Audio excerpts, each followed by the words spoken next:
Hello friends, welcome to defence matrix. तो कुछ दिनों पहले ही हमारे एयर चीफ मार्शल द्वारा एयरफोर्स डे से पहले मीडिया के साथ बातचीत करी गई थी, जहां पर मीडिया ने कई क्वेश्चंस इनसे पूछे थे और इनके द्वारा रिप्लाई भी दिए गए थे। मोस्टली यहां पर एमआरएफए को लेकर क्वेश्चनिंग करी गई थी कि इसकी प्रोग्रेस क्या चल रही है और एयरफोर्स की अभी की क्या तैयारी चल रही है। तो एयर चीफ मार्शल ने क्लियर होकर चीज़ों को सामने रखा।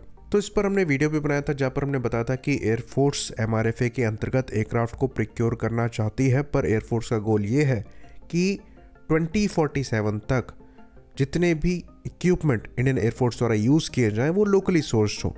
भले ही ये बाहर के कंपोनेंट्स हो, पर ये इंडिया में ही बने, मेक इन इंडिया के थ्रू। इसलिए एमआरएफए के अंतर्गत भी जो एयरक्राफ्ट लिया जाएगा ये मेक इन इंडिया के रूट के थ्रू ही होना चाहिए और इंडिया में ही लोकली प्रोड्यूस होना चाहिए। तो ये चीज़ हमारे एयर चीफ ने क्लियर कर दी है कि जितने भी पार्टिसिपेंट्स हैं उनको ये बता दिया गया है कि ये एयरक्राफ्ट इंडिया में ही मैन्युफैक्चर होने चाहिए। आरएफआई इंडियन एयरफोर्स द्वारा रिलीज भी करी गई थी, जिसका रिस्पॉन्स भी आईएएफ को मिला था। पर अब यहाँ पर प्रोक्योरमेंट रूट को लेकर बात चल रही है, जो कि फिलहाल के लिए डिफेंस एक्विजिशन प्रोसीजर यानी कि डीएपी 2020 के अकॉर्डिंग है। तो जो कंपनीज इन्वॉल्व है यहाँ पर वो अपने लोकल पार्टनर्स को देख रही हैं, जिसके बाद रिक्वेस्ट फॉर प्रपोजल को रिलीज किया जाएगा और ये कंपनीज उसको रिस्पॉन्ड करेंगी। रिक्वेस्ट फॉर प्रपोजल कब तक रिलीज किया जाएगा, इस क्वेश्चन पर एयर चीफ ने ये कहा है कि ये प्रोसीजर्स इतने जल्दी नहीं होते, कोई टाइमलाइन नहीं बताई जा सकती, पर एक इंडिकेशन दिया कि तेरस मार्क 2 के इंडक्शन के पैरेलल में ये एयरक्राफ्ट लिया जा सकता है।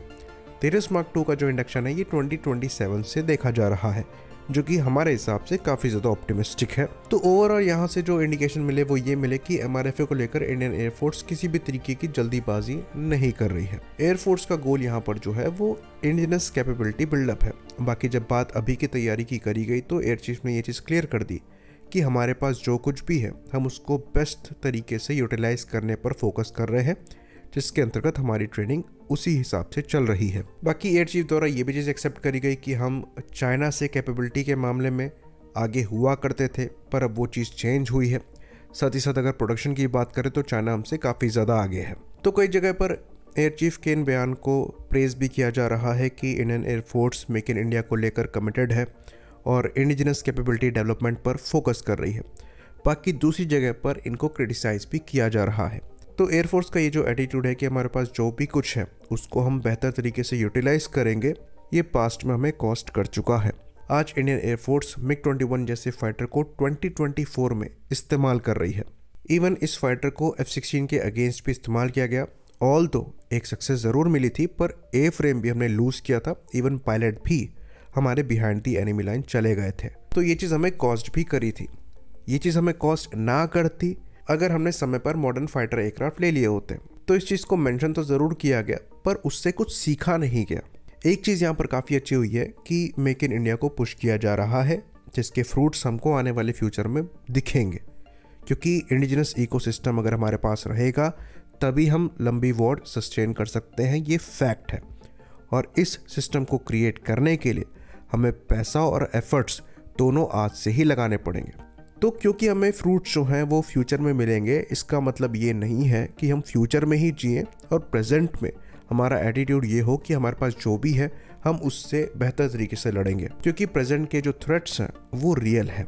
पाकिस्तान और चाइना को लेकर तो वैसे ही इशू चल रहे थे, अब बांग्लादेश भी एक तरीके से हॉस्टिलिटी की तरफ है। तो डेफिनेटली हमें प्रेजेंट में कैपेबिलिटी चाहिए जो कि हमारे पास नहीं है। और इस कंडीशन में भी ये जो रिलैक्स्ड एटीट्यूड है ये एक्चुअली टेरिफाइंग है, क्योंकि हमारी जो फाइटर स्क्वाड्रन संख्या है ये 31 पर है, जो कि 1965 के बाद से लोएस्ट है। और वो भी तब जब हमारे थ्रेट्स एक्टिव हैं, चाहे हम अपने वेस्टर्न बॉर्डर्स की बात कर लें, चाहे हम अपने ईस्टर्न बॉर्डर्स की बात कर लें। बाकी जो एमआरएफए को लेकर हमारे एयर चीफ मार्शल द्वारा कहा गया वो भी थोड़ा सेंस नहीं बना रहा है। अगर आपको एमआरएफए तेरस मार्क 2 के पैरेलल में ही लेने हैं तो एमआरएफए का कोई सेंस बनता नहीं है, क्योंकि एमआरएफए का मतलब ये है कि आपको आज रिक्वायरमेंट है और ये प्लेटफॉर्म आपको आज मिल जाएंगे, क्योंकि ये अवेलेबल है। आज इन द सेंस हमारा ये मतलब नहीं है कि अभी ऑर्डर किए जाएंगे तो अभी डिलीवर हो जाएंगे। एक बार कॉन्ट्रैक्ट साइनिंग के बाद कम से कम 3 साल का समय लगेगा, लेकिन ये एयरक्राफ्ट फ्लाई कर रहे हैं तो 3 साल बाद मिल ही जाएंगे। लेकिन अगर आपको तेरस मार्क 2 के पैरेलल में ही एयरक्राफ्ट लेने हैं तो ज़्यादा बेटर ये हो कि आप तेरस मार्क 2 पर ही ज़्यादा फोकस करें, उनके नंबर ज़्यादा बढ़ाएं और प्रोडक्शन रेट को भी ज़्यादा बढ़ा लें, क्योंकि वहाँ पर जो आपको कैपेबिलिटी मिलेगी वो इस MRFA कंपटीशन में पार्टिसिपेट करने वाले एयरक्राफ्ट के ऑलमोस्ट बराबर है।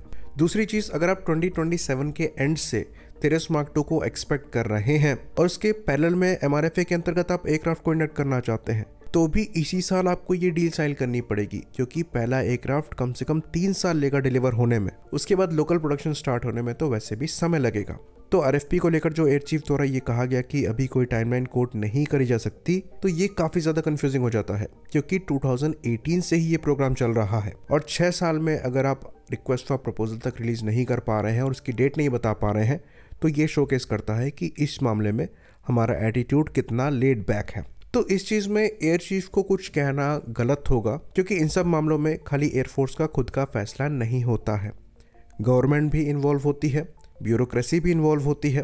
तो एयर चीफ को अपने बयान काफ़ी डिप्लोमेटिक होकर देने पड़ते हैं, वो किसी को अक्यूज नहीं कर सकते इस सिचुएशन के लिए। तो चाहे इस मामले में प्रेजेंट एयर चीफ हो या फॉर्मर एयर चीफ हो, वो कुछ नहीं कर सकते। उनके हाथ में एयरफोर्स है, तो उनके पास जो भी कुछ है वो उसको बेस्ट तरीके से यूटिलाइज करने की कोशिश कर सकते हैं, और यही चीज़ हमारे एयर चीफ ने कही। तो प्रोक्योरमेंट, फंड एलोकेशन, ये काफ़ी हद तक गवर्नमेंट के हाथ में होता है। बाकी गवर्नमेंट की अप्रोच भी ठीक है कि आत्मनिर्भरता को सपोर्ट करना है लॉन्ग टर्म में, ये ज़्यादा ज़रूरी है, पर प्रेजेंट कैपेबिलिटी का क्या? तो थोड़ा सा यहाँ पर हमें अपनी स्ट्रेटजी को रिकन्सिडर करना होगा और एक बैलेंस्ड अप्रोच लेकर चलना होगा।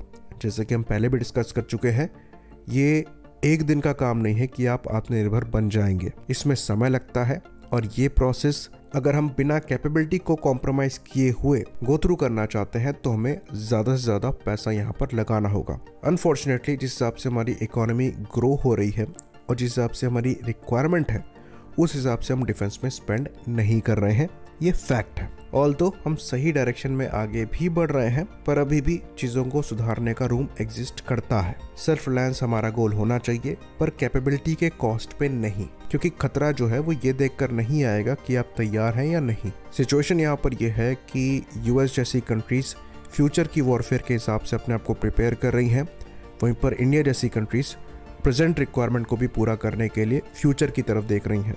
बाकी अगर आप एयर टैंकर्स, एवैक्स एयरक्राफ्ट, कम्युनिकेशन जैमर्स और I-STAR जैसे एयरक्राफ्ट के केसेस को देखेंगे, तो ये अगेन काफ़ी ज़्यादा फ्रस्ट्रेटिंग हो जाता है, क्योंकि अगर आप एयर टू एयर रिफ्यूलर्स की बात करेंगे तो इनका प्रिक्योरमेंट कई सालों से अटका पड़ा है और इसमें कोई प्रोग्रेस देखने को नहीं मिल रही है।